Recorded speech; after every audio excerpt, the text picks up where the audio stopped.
It's produced by a guy named Colin Nightingale, who during the same period was a DJ in London. And I talked to him last week, and it was kind of fascinating. He was the idea that you could have an experience and not be sitting down, be very active throughout it, is really, as he was saying, something that comes out of the club scene. And once you've been through that, there's kind of no going back. So one of the great things about Sleep No More, are you guys familiar with this? It's a play in New York, is that when you come in, they separate you.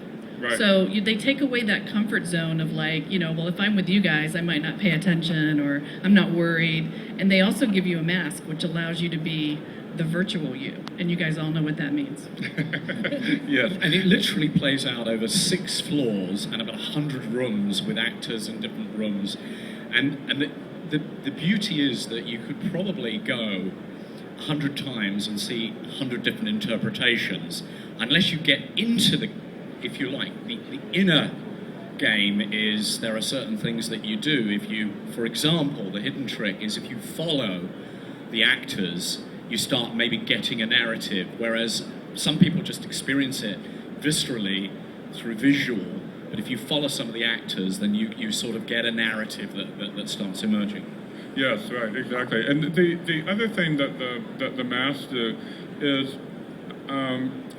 it means that you can't see what anybody else's reaction is. So you have to have your own reaction. Right. You have to experience it for yourself in a way that we're really not used to doing. And I think that, for me, I spent the first, I'd say, hour or so just wandering around different rooms, exploring, picking things up. This is a medium theatre that has largely remained the same since Shakespeare, and it's interesting that Punchdrunk, it's sort of a bit of a mashup, and I guess, they're taking it to a completely other sphere. Interestingly, they were going to do a 6-week run, I think, in New York City, without any advertising, without one word of, they've had a lot of, obviously, publicity out of this. It's running and running, and I think it's being extended and keeps being extended, so I think it's now into its, 9th month or something like that. It's actually a year. It's been a year now. And again, that also defies convention, because obviously people are going back multiple times.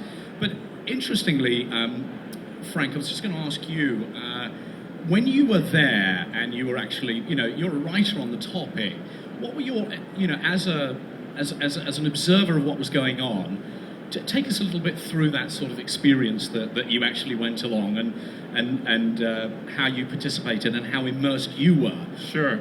It's actually rather disorienting experience because you're really not sure what you're supposed to do. It's not like it comes with instructions or anything.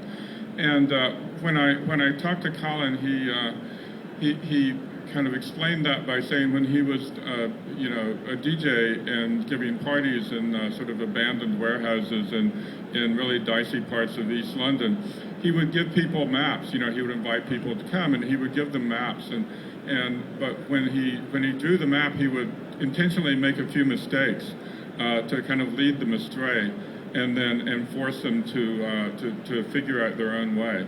And I think that's kind of exactly what he does here. As I say, I spent the first hour just looking at stuff, at rooms, at objects, and only then did I start to encounter any actors for more than a few minutes. And I did follow some of them around. The most compelling was at one point, toward the end, I found myself in the Macbeth's bedroom, and that was pretty intense. At one point, they go into this. They have a fight, and they're literally flinging each other against the walls. It was unbelievable. And then he disappears for a while, and she has a nervous breakdown, and then he comes back, and he strips naked. There's a bathtub in the middle of the room. The room, by the way, is about twice the size of this space. He gets in the bathtub and she washes him, and as she washes him, there's just more and more blood all over the bathtub. So you kind of know what happened there.